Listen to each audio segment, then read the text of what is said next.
Assalamualaikum warahmatullahi wabarakatuh. Saya Trinarti Eka Jati. Saya diberi tugas menjabat sebagai Kepala Sekolah di SMK Negeri Campaka, Kabupaten Purwakarta. Pada inovasi pengembangan sekolah kali ini, saya membawakan tema manajerial metode Enjoy. Dimaksudkan supaya teman-teman tim kerja saya di sini dapat bekerja dan hidup dengan enjoy. Permasalahan yang dihadapi adalah bahwa manajemen sekolah belum terbenahi dengan baik. Jadi masih perlu pembenahan. Ini hubungannya dengan kehidupan pasca COVID kemarin. Dan juga mungkin berhubungan dengan memang karakter dasar atau pengaruh lingkungan yang menyebabkan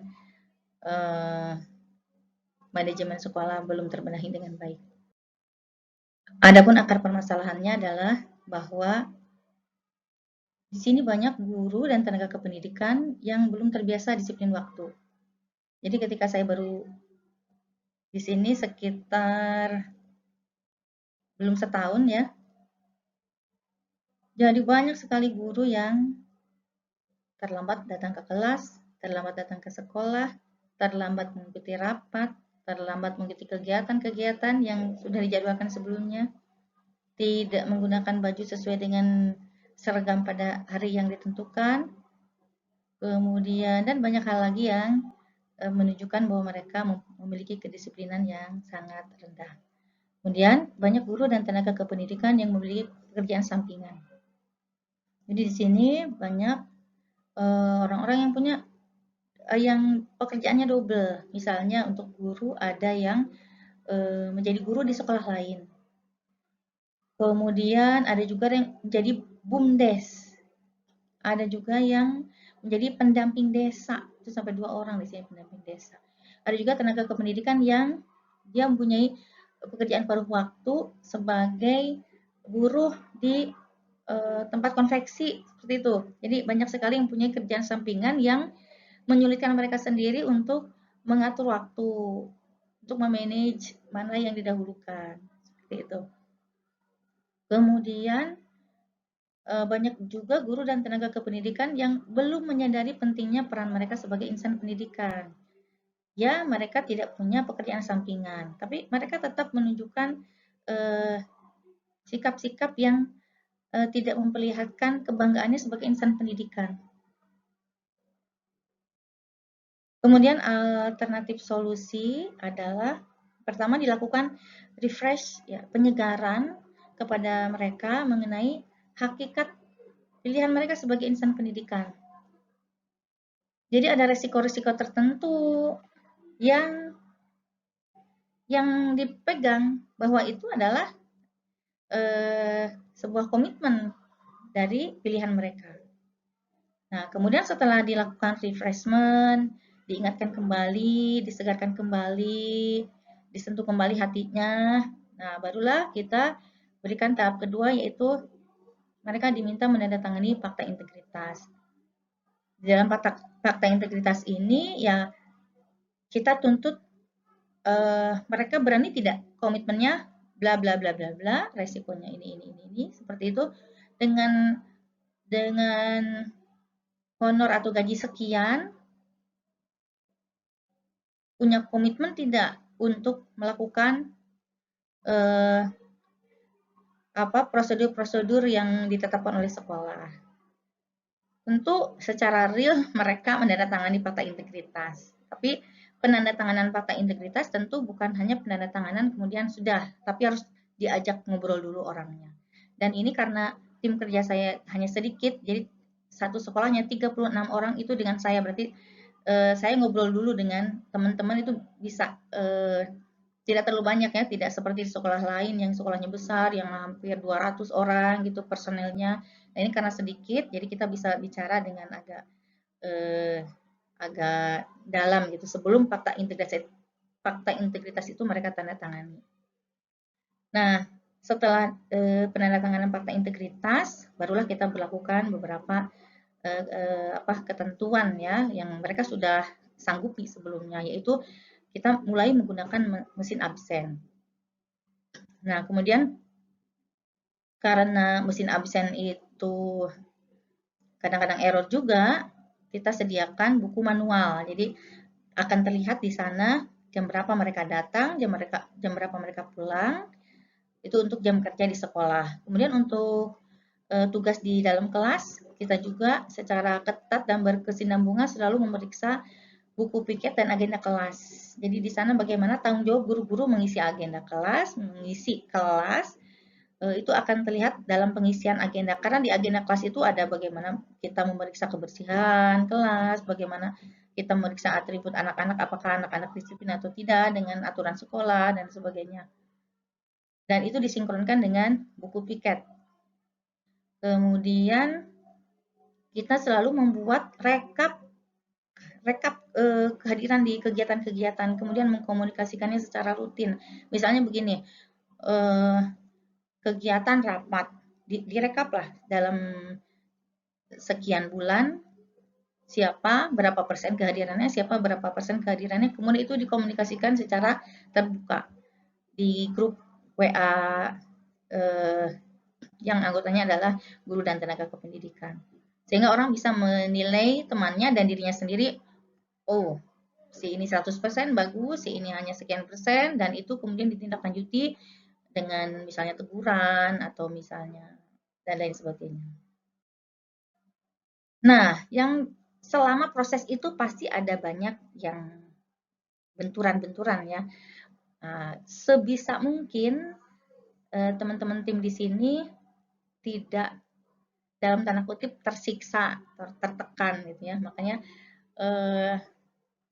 sebisa mungkin kita bikin mereka enjoy walaupun dengan aturan yang seperti itu. Jadi enjoy itu selain dari artinya enjoy yang seperti kita pahami sehari-hari, tapi juga ada singkatannya. E-nya adalah empati, N-nya negosiasi, J-nya janji, O-nya orientasi pelayanan, dan Y-nya yakin. Jadi begini maksudnya.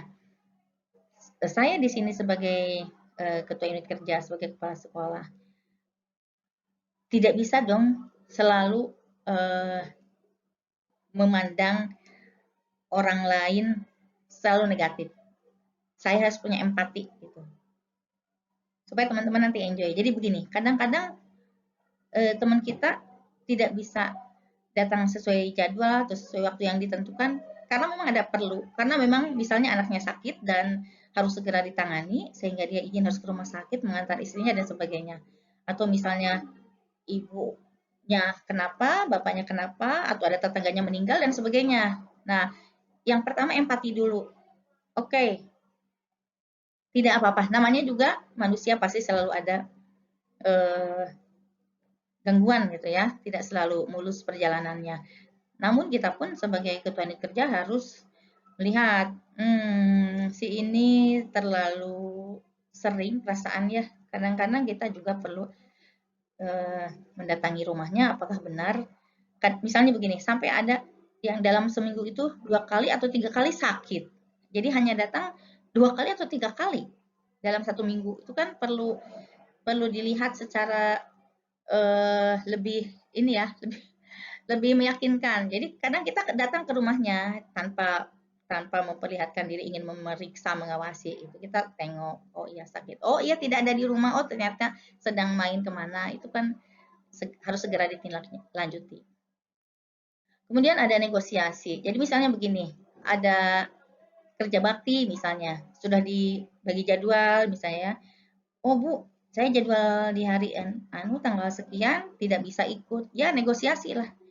Oh ya, nggak apa-apa, bisanya tanggal berapa? Silakan cari ganti yang tanggal sekian yang Anda tidak bisa, seperti itu. Oh Bu, waktu nanti tanggal sekian ini saya ada jadwal mengantar ibu saya harus kontrol bla bla bla. Ya udah, nggak apa-apa, silahkan minta ganti ke temennya, nanti tukeran seperti itu. Atau sampai negosiasi ini sampai saya terapkan ke misalnya pengelompokan supervisi. Bu, saya kurang nyaman kalau mensupervisi Bapak Anu karena rasanya kok dia lebih senior dari saya misalnya begitu. Perasaan dia lebih senior dari ya. Udah kalau tidak nyaman tidak apa-apa, kita ganti tukeran lagi. Jadi banyak negosiasi. Kalau ada sih teman yang bilang, ibu kalau banyak negosiasi nanti ibunya capek banyak. Nggak apa-apa. Kalau saya nggak apa-apa banyak negosiasi, asal teman-teman enjoy gitu. Dan negosiasinya apa yang mereka tawar itu logis, rasional, nggak apa-apa. Kita capek sedikit tapi teman-teman enak mengerjakannya. Nah, setelah negosiasi ada janji dong. Jadi jangan hanya nawar, Bu, ini Bu, tapi nggak ada janjinya. Komitmennya seperti apa tidak ada. Jadi janjinya harus dipegang. Tetap kita pegang, kita ingat dia janji apa. Jadi nggak seenaknya negosiasi, kemudian dadah, lupa, nggak bisa. Janjinya tetap dipegang. Jadi negosiasi itu supaya dia nyaman. Nah, dia nyaman, dia harus kerjakan. Janjinya apa, itu kerjakan. Begitu. Kemudian apa yang dikerjakan itu harus berorientasi pelayanan. Kenapa maksa? Kita itu sebagai ketua kerja maksa harus dikerjakan karena orientasinya adalah pelayanan. Tidak penting pengaruhnya untuk perorangan, tapi pelayanannya adalah untuk siswa. Karena sekolah itu memang pelayanannya kepada siswa. Satu orang tidak melaksanakan tugas sesuai dengan yang diatur, itu akan sangat mengurangi pelayanan terhadap banyak siswa. Itulah mengapa kita harus selalu kenceng menegakkan kedisiplinan supaya siswa terlayani dengan baik.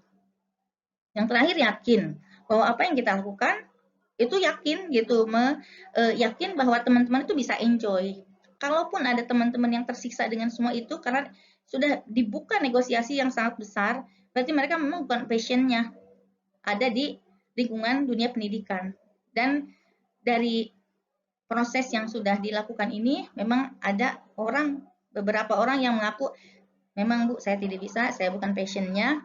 Nah, kemudian itu harus ditindaklanjuti tentunya, apakah dia akan berusaha untuk menjadikan ini passionnya atau dia memilih kehidupan lain di jalur lain. Seperti itu. Nah, hasil pemecahan masalah yang telah terasa ya walaupun ini masih berlangsung, yaitu angka kehadiran guru dan tata usaha meningkat secara tajam peningkatannya. Walaupun ada 1-2 yang masih perlu dilakukan treatment, tapi secara umum peningkatan ini sangat tajam. Kemudian tentu pelayanan terhadap siswa semakin baik. Jadi